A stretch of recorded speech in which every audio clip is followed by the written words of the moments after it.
In this video, we'll take a look at logical operators. And logical operators are going to be how you can chain together or connect together different sets of Boolean expressions or logical checks.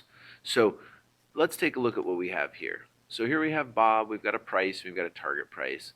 And look at what we're doing here. We're saying if the price is greater than the target price. That's that expression that we've dealt with before. But instead of being done at this point in time, we're going to say and name is equal to Bob. So for an and, we must have both of these two independent logical checks be true for the whole thing to be true. So the price has to be bigger than the target price and the name has to be Bob. If that's not true, we're going to fall through our elif and check if the price is greater than the target price and it's Alice. The name is equal to Alice. If that's not true, then we're going to check if the price is less than the target price or the name is Alice. So in this case, one or the other has to be true for this to be true. And then we've got some independent checks down here that are going to check if not, and be a little careful. This looks like not is a function. It's not actually a function. It's just we want to make sure this completes, so we're going to put it inside parentheses. We need to make sure that completes first, because you can actually not a variable, and if you not a variable, it might do something you're not expecting. So you want to make sure, if you're using the not, to surround your clause inside parentheses just to make sure it's doing exactly what you think it's doing. So in this case, the reading would be, if you're not Bob, then say you're not Bob.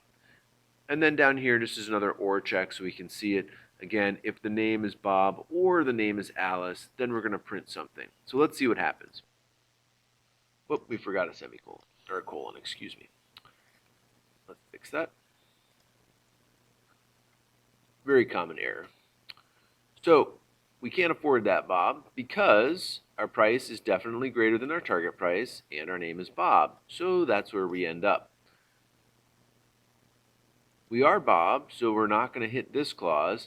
And so here we're going to drop down here to phew, I know you.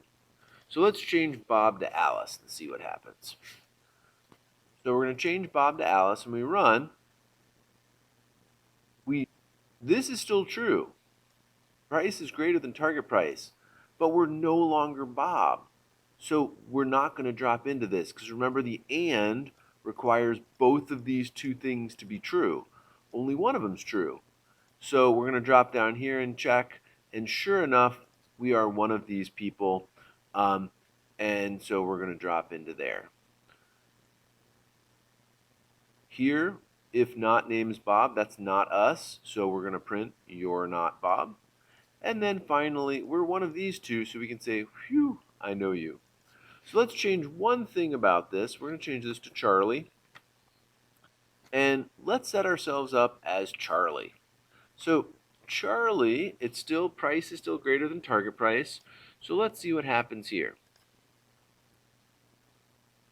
So here we dropped into this oof so much money, because even though the price is not greater than the target price, our name is Charlie. And for an or statement, ors need one or the other to be true for them to be true. So sometimes we'll say that ors are permissive and ands are restrictive, because or is going to be true if this is true, or this is true, or if they're both true. And is only going to be true if both of them are true. There's a way of showing this called a truth table that I'm not going to show in this video, but you should definitely look them up, because it's just an easy way of sort of reading through and seeing when these particular items are true. The not is the negator. It's just going to flip-flop it. If this was true, it's now going to be false, and if it was false, then it's now going to be true. So sometimes you'll see that being called a reverser as well. So here we have it down here. We say we're not Bob. And in this case, we're neither Bob nor Alice. So since both of these are false, it's the only time the or isn't going to be hit. And so we're not going to say, phew, I know you. Okay, so for logical operators, it's pretty easy. You're just going to put the word between them if it's connector, like and or. And the only tricky part is if it's a not, make sure you put those parentheses around the logical check just to make sure that it's working the way that you expect it to work. Okay, so last but not least, we'll take a real quick look at the turtle and make sure that we can see how we can use branching with the turtle.